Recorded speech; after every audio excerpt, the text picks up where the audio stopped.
chaque leçon nouvelle et dans chaque jour un instant.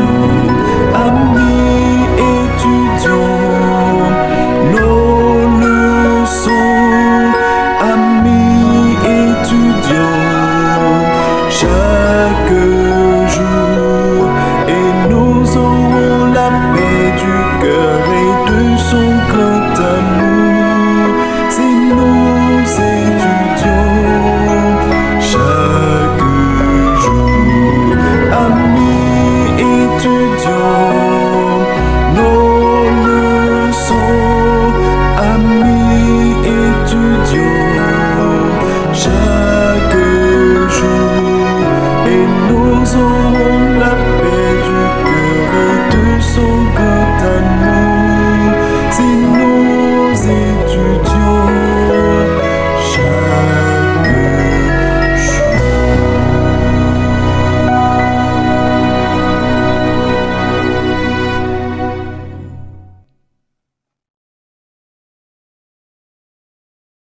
Chers frères et sœurs, chers amis, au nom de Jésus, bonjour. J'espère que par la grâce de Dieu, la nuit a été bien, pas vrai? J'espère. Pour moi, ça a été bien par la grâce de Dieu. C'est que si nous sommes encore en vie, c'est une grâce que nous sommes en train de jouir de la part de Dieu. La raison, c'est parce que il y a pas mal de personnes qui étaient allées coucher de la même façon que nous, qui n'ont pas eu la chance de se réveiller ce matin. Mais nous sommes encore là, pas vrai? C'est une grâce. Je dis souvent que aller dormir, c'est une habitude. Mais se réveiller le matin, c'est une grâce. Oui, c'est une grâce. Ok, passons. Aujourd'hui, c'est mercredi et nous avons comme titre le caractère de la vie nouvelle. C'est que après avoir présenté les mauvaises pratiques et les attitudes négatives qui doivent être abandonnées lorsque nous venons à Christ, eh bien Paul met en phase ou encore met l'accent maintenant sur l'aspect positif, qui est considéré comme un passage de l'obscurité à la lumière. De même encore, l'auteur du guide commence cette partie en posant une question. Quelle est cette question? Comment les croyants sont-ils décrits et selon vous, comment cela se rapporte-t-il aux qualités qu'ils doivent revêtir? C'est que pour répondre à cette question, lisons ensemble Colossiens chapitre 3, versets 12 à 14.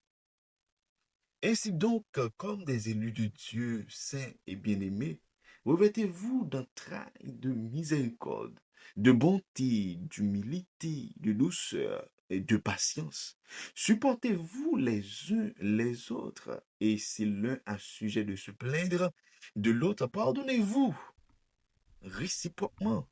De même que Christ vous a pardonné, pardonnez-vous aussi. Mais par-dessus toutes ces choses, revêtez-vous de la charité qui est le lien de la perfection. C'est que dans l'épître aux Colossiens, Colossiens 3, versets 12 à 14, l'apôtre Paul décrit les croyants d'une manière très particulière, avant même de parler des qualités qu'ils doivent revêtir. C'est que voyons comment les croyants sont décrits. C'est que Paul les appelle 1. Élus de Dieu. 2. Saint. 3. Bien-aimés.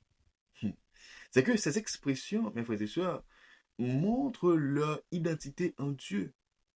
Élu, c'est choisi par Dieu par grâce. Saint, c'est mis à part pour un travail sacré.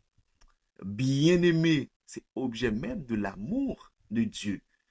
Mais le fait qu'ils sont déjà ainsi aux yeux de Dieu, mais ils doivent revêtir un caractère qui reflète cette identité. C'est que le chrétien doit faire preuve de la compassion, de bonté, d'humilité, de douceur, de patience, de pardon mutuel. Et par-dessus tout, l'amour ou encore la charité qui est le lien de la perfection. C'est que l'idée est très profonde spirituellement. C'est qu'on on ne devient pas enfant de Dieu en pratiquant ses qualités, mais on pratique ces qualités parce qu'on est déjà enfant de Dieu. On est déjà enfant de Dieu. En tant que chrétien, nous devons pratiquer ces choses. Mes frères et sœurs, chaque jour est une occasion de se demander, mais est-ce que mes paroles, mes réactions et mon attitude permettent aux autres de voir Jésus en moi, même lorsque la situation est difficile? Je vous invite maintenant à prendre un petit moment pour penser à ça. Est-ce que tes paroles, tes réactions et ton attitude permettent aux autres de voir Jésus en toi, même lorsque la situation est difficile? Mes frères et sœurs, telle a été la leçon de ce aujourd'hui, le caractère de la vie nouvelle. Que Dieu vous bénisse abondamment.